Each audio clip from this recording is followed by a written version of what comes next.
Let's talk Brock Purdy. He set the Niners single season passing yards record yesterday. Broke Jeff Garcia's record, broke it by a few yards, just a little bit. And I think what's interesting about this is I think it's important that he did it in this game and not the next game. Because any record that's broken in the 17th game has an asterisk, in my opinion.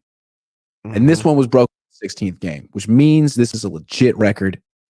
Same amount of games as Young and Montana and Garcia. Top three on the list: Purdy, Garcia, Young. And what I think is interesting about Garcia and Young, those two put up those seasons with Jerry Rice and Terrell Owens. Yes. Two of the greatest wide receivers of all time. I'm not saying Brock Purdy didn't have weapons like that, but those guys had Steve's weapons.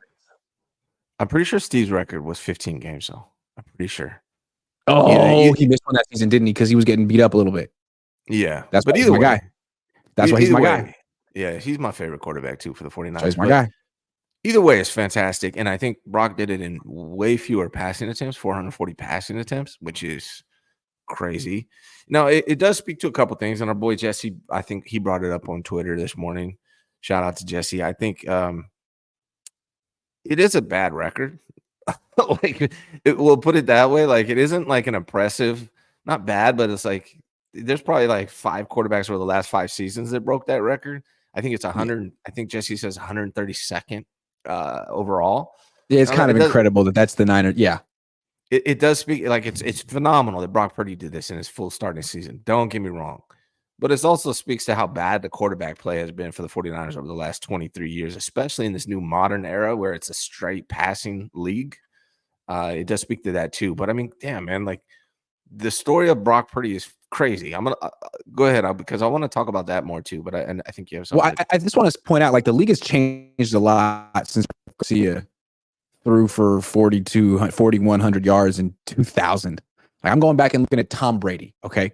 So Tom Brady in 2000 wasn't even playing, but from 2001 to 2006, here are his numbers in terms of yards: 2,800 yards, 3,700 yards, 3,600 yards, 3,600 yards, 4,100 yards, led the league with 4,100 in 2005, then 3,500 yards. Then he gets Randy Moss and starts going crazy. They change the rules. And all of a sudden, every year, it's like 5,000, 4,800, 4,700, 4,500.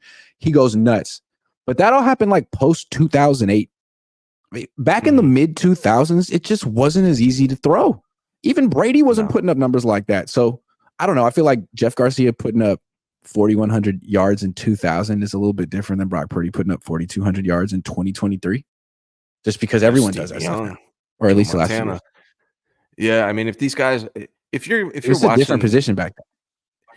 If you're a young dude, young 49er fan, a young woman, under, how would you have to be under 30 probably to really remember? If you're under 30, I don't know, and you don't really know, or you didn't really watch some 90s football, like these quarterbacks used to get effed up, like power drive, like you could take two steps and rip a quarterback. Dude, after Steve Young got destroyed in his mid to late 30s. Steve Young was my favorite athlete ever. And just watching him get beat up, it was like anxiety provoking. Everybody's like, is he going to make it through? Oh my God, is he okay? And then the way his career ended was brutal. Was he had like 10 concussions in his career or something like that? 8 Troy Aikman too. That's the kind of stuff that used to happen to quarterbacks. Now it's like, oh my God, he landed on the quarterback. That is unacceptable. They used to pick quarterbacks up. They could take 2 steps, pick them up, power drive them to the ground. That was normal. That was a normal play, no penalty back in the day. And these quarterbacks played through that and did what they did. Plus, you got to, like, the way they called pass interference was different as well. Like the way that the receivers could get lit the hell up, right? You had guys like Ronnie Lott who were waiting to just rip your head off as soon as you caught the ball. So it's a different time. So, like, I just want people to have some kind of context as to what Steve Young, Joe Montana, and Jeff Garcia did back in the day. That being said, what Brock Purdy has done in his first year starting is phenomenal. I think we should really highlight, like, Brock Purdy was the last pick everyone knows this, but it's like a Disney movie that we've yet to watch, right? Like, he was the last pick in the draft, Mr. Irrelevant, looks like he's 17 years old. He comes out, right? He's the third quarterback. The only reason he got to play is because the other guys got hurt. He goes on a run. sees the Eagles in the NFC Championship game, hurts his UCL, has a UCL injury, has to get surgery. He's coming back. In Meanwhile, March. Kyle Shanahan, he comes back really quick. Meanwhile, Kyle Shanahan's talking about he's the real deal, and we're going with him. We're going to trade away Trey Lance. And to me at the time, I'm like, what is wrong with these guys, right? Like I didn't Training see it camp coming. was shaky. Joint practices were shaky. Right. And pitch count. Pitch count. Right. And then he comes out and he breaks the record for the 49ers franchise quarterback. Yeah. What? Doesn't miss a game. It's freaking crazy, man. It really is remarkable. You got to give your hats better off. as the season goes on. Right. You got to take your hats off to this kid, man. And puts himself legitimately in the MVP conversation. Like, what the hell's going on? Imagine if he wins the Super Bowl, man. This is a legitimate movie. It's going to come out. Who plays And it's Brock? like, I'm saying like he only threw for 4,200 yards, and quarterbacks do that a lot these days. But the only reason he didn't throw for more is because the Niners didn't throw very much this year, which is kind of remarkable about his season too. They were like the team that threw the least in the entire league, and they had this excellent quarterback putting up super efficient numbers. And the question was, why did they throw so little? Well, for a lot of reasons. One, they were winning by double digits in the fourth quarter so much that it was like stupid to pass, just run the ball. But also I think we saw in some of their losses that if you like put the whole game on Brock Purdy and tell him go win it, go cook, he might throw some interceptions. So I think part of it is he's great in doses. He's not necessarily the kind of guy yet that you would say, go throw 600 times this year and win us 12 games. But maybe in 2 years he will be that guy, because Brady wasn't that guy originally either. Not comparing Brock Purdy to Brady. I'm just saying. He's not a drop back passer necessarily. He has to play within the, and that's fine. He has to stay ahead of the sticks, has to be in favorable situations. The running game has to be cooking. You can't, you're not going to come out there and not run the ball at all and just say pass like Brady. Well, they tried that 2 weeks ago. It didn't work. Right. So, but I mean, it's his second year, first full season. Like what he's doing is crazy. It's just really like Disney movie-ish. It's the type of thing is what makes me feel like they're gonna win a Super Bowl. A lot of special things, a lot of records being broken. It feels like this you just get a good feeling like I used to have about the Niners in the 90s. And it's like this is kind of, it just feels like everything's headed towards that direction. Here's the one thing that gives me pause. In the 90s, as you remember, when you won the NFC in the 90s, it felt like you had won the Super Bowl. Right. Until the late 90s when Mike Shanahan's Broncos put together a couple juggernaut teams back to back. But basically it was like Packers, the Niners, the Packers, the Cowboys, whichever team won. Like now I still have this thing in the back of my head, like the AFC. Is this the AFC from the 90s? Like, are you just the team? Like, are you just the Chargers? Whatever team is inevitably going to face the AFC juggernaut. All the elite quarterbacks are in the AFC.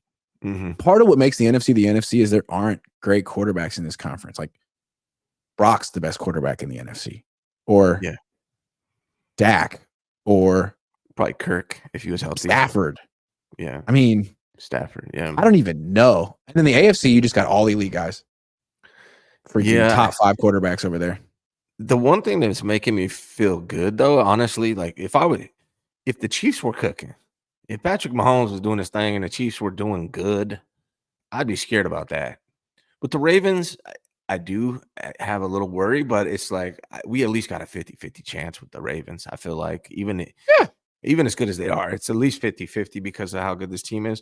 with the Chiefs and Mahomes or something, I would be a little paranoid because he just seems to be ridiculous in the postseason. But hey, maybe Lamar. I mean, what Lamar is doing right now it's really damn impressive. 5 touchdown passes against the Dolphins. So it does worry me. I do feel like the Niners are going to the Super Bowl. If they win it, that's a different question. If I had to predict, if the Ravens were going against the Niners in the Super Bowl right now and we had to predict that one, I don't know how I would feel, how confident I would be in that. But again, that would be more than a month away from now. You don't know who Eric Armstead might be back. There could be players who are hurt. Things change quickly in football. But yeah, the Niners would have to do some serious introspection to win that game. If Brock Purdy wins the Super Bowl and they make a movie about him, who plays Brock Purdy? Me. I'm too old. Grant. I'm way too old, and I'm not an actor. Yeah. Well, I mean, everyone. I would say the dude from Superbad, but he's probably my age too. Like he's 35 now. What's that kid that all the young girls like? Zac Efron plays Brock Dude, he's Purdy. probably 40. He is old now. Shit. Yeah. You know who See, you're Brock dating Purdy yourself. reminds me of? Who? But he's old as hell now. He's older than me. Sean Astin. Remember Sean Astin from like the Mm-mm. Goonies? Oh, Remember yeah, absolutely. Yep. yeah. That's definitely Brock Purdy, but he's way too old. He's like 50 something now. I don't know. I don't know. I'll have I to don't think about follow that him. one, but whoever it is has to be probably 17. Yeah, right. Yeah, exactly. Yeah, How quickly will they make that movie? quick. It'll be out Quick. before the season starts.